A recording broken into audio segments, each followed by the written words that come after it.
నమస్తే, welcome to our channel. నేను విష్ణుప్రియ. ముందుగా అందరికీ కూడా భోగి శుభాకాంక్షలు.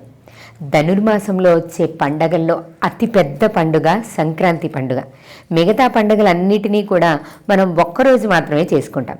కానీ సంక్రాంతి విషయానికి ఒక ప్రత్యేకత ఉంటుంది.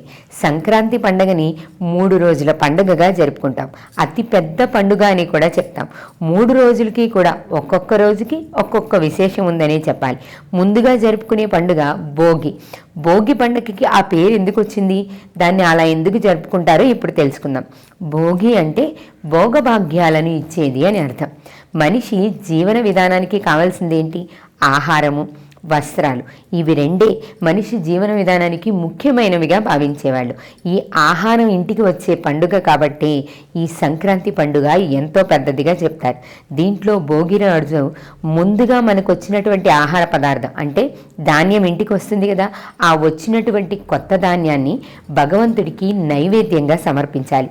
అలా నైవేద్యంగా సమర్పించడం కోసమని ముందుగా పాల కుండలు తీసుకొచ్చి కొత్త కుండలో అప్పుడే వచ్చినటువంటి ధాన్యాన్ని, పంట నుంచి వచ్చినటువంటి తొలి ధాన్యాన్ని తీసి పొంగళ్ళు చేసి ఆ భగవంతుడికి సమర్పిస్తారు. అలానే ఇది ధనుర్మాసంలో వచ్చే పండుగ కనుక ధనుర్మాసంలో శ్రీ మహావిష్ణువు వస్తున్నటువంటి వాహనాన్ని కూడా ఆయన ప్రతి సంవత్సరం ఒక్కొక్క వాహనం మీద వస్తూ ఉంటారు. ఆ వాహనాన్ని కూడా వేద పండితులు చెప్పడం ద్వారా వాహనాన్ని తెలుసుకొని వాహన పూజ చేసి ఈ భోగి కొండలో పెట్టినటువంటి నైవేద్యాన్ని వండి దాన్ని శ్రీ మహావిష్ణువుకి సమర్పిస్తారు. ఇలా నైవేద్యంగా సమర్పించి ఎప్పుడూ మా పంటలు ఇలాగే పొంగాలని, మాకు ధనధాన్యాలు నిండాలని, సిరి సంపదలు కలగాలని మనస్ఫూర్తిగా కోరుకుంటారు. అందుకే 3 రోజుల్లోనూ మొదటి రోజున భోగి పండుగ నాడు చక్కగా వచ్చినటువంటి కొత్త ధాన్యాన్ని భగవంతుడికి సమర్పించడం కోసం అని చెప్పి పొంగళ్ళు వండి పాలు పొంగించి దాన్నే భగవంతుడికి సమర్పిస్తారు. అలాగే భోగి మంటలు వేసుకోవడం లాంటిది విశేషంగా చూస్తూ ఉంటాం. భోగి మంటలు ఎందుకు వేస్తారు? దీంట్లో 2 కారణాలు ఉన్నాయి. ఒకటి శాస్త్రీయమైన కారణమైతే మరొకటి ఆరోగ్యపరమైనటువంటి కారణం.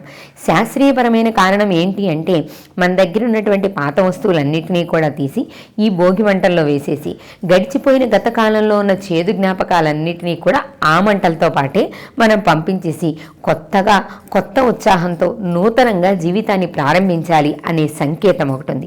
ఇక ఆరోగ్యపరమైన కారణం ఏంటి అంటే సహజంగా అందరికీ తెలిసిందే, సంక్రాంతి పండుగ ఎప్పుడూ కూడా చలికాలంలో వస్తుంది. ఈ చలికాలంలో అనేక రుగ్మతల నుంచి బయటపడడం కోసం అని చెప్పి ఈ భోగి మంటల ద్వారా ఈ చలిని దూరం చేసే ప్రయత్నం చేస్తారు. మన ప్రతి పండుగ వెనుక ఒక శాస్త్రీయమైన ఆరోగ్యపరమైన కారణాలు దాగి ఉంటాయి. కొన్ని మనకి తెలిసి ఉండొచ్చు, కొన్ని మనకి తెలియకపోయి ఉండొచ్చు. కానీ భోగి మంటల ద్వారా కూడా మనకు అద్భుతమైన సందేశం ఉంటుంది. ఇక భోగి రోజు అత్యంత ఇష్టంగా చేసేది ఏంటి? పిల్లలకి భోగి పళ్ళు పోయడం. చిన్న పిల్లలున్న ఇళ్లలో భోగి పళ్ళు పోసి పేరెంటాలను పిలిచి వాళ్ళందరికీ కూడా తాంబూలాలు ఇస్తారు. పిల్లలకి భోగి పళ్ళు ఎందుకు పోస్తారు? చిన్నపిల్లలకి ఆయుక్షీణం ఉండకుండా ఉండడానికి, వాళ్ళకి ఎటువంటి అనారోగ్య ఇబ్బందులు ఉండకుండా ఉండడానికి నలుగురిని పిలిచి ఆశీర్వచనం ఇప్పించాలి. ఎందుకంటే పెద్దలు ఆశీర్వదిస్తే ఆరోగ్యం చక్కబడుతుంది, వాళ్ళు ఎప్పుడూ కూడా విద్యావంతులుగాను అలాగే ఆరోగ్యవంతులుగాను ఉంటారు అని మన శాస్త్రం చెప్తుంది. అందుకని పసిపిల్లలని భోగినాడు సాయంత్రం కూర్చోపెట్టి భోగి పళ్ళతో అంటే రేగి పళ్ళు, చెరుకు ముక్కలు, డబ్బులు, పూలు అన్నీ కలిపి వాళ్ళకి పోసి పెద్దల చేత ముత్తైదువుల చేత వాళ్ళకి అక్షంతలు వేయించి వాళ్ళు ఎప్పుడూ దీర్ఘాయుతో ఉండాలని, విద్య పొందాలని, ఎప్పుడూ ఆరోగ్యంగాను ఆనందంగాను ఉండాలని ఆశీర్వచనాలు ఇప్పిస్తారు. ఇలాంటి సాంప్రదాయం ద్వారా నలుగురు ఒక చోట చేరడం, పెద్దవాళ్ళకి ఎలాంటి మర్యాద ఇవ్వాలో నేర్పించడం, అలాగే పిల్లల్ని సరదాగా అందరితో కలిపే ప్రయత్నం చేయడం, ఇలా ఎన్నో విషయాలు ఈ భోగి పండుగ వెనకాల దాగి ఉన్నాయి. ఉదయం పెట్టే భోగి కుండ నుంచి సాయంత్రం పిల్లలకి పోసే భోగి పళ్ళ వరకు ప్రతి విషయంలోనూ కూడా మన అందరినీ కలిపి ఏకం చేయడానికి, మనలో ఉన్నటువంటి చిన్న లోపాలని సరి చేయడానికి, అందరి మనస్తత్వాలు దగ్గరగా ఉండేలా చేయడానికి, ఆరోగ్యపరంగాను ఐశ్వర్యపరంగాను కూడా కుటుంబ అభివృద్ధి అనేది ఈ పండగ వెనకాల దాగి ఉంది. ఇక తర్వాత వచ్చే సంక్రాంతి, ఆ పైన వచ్చే కనుమ గురించి తర్వాత రోజు తెలుసుకుందాం.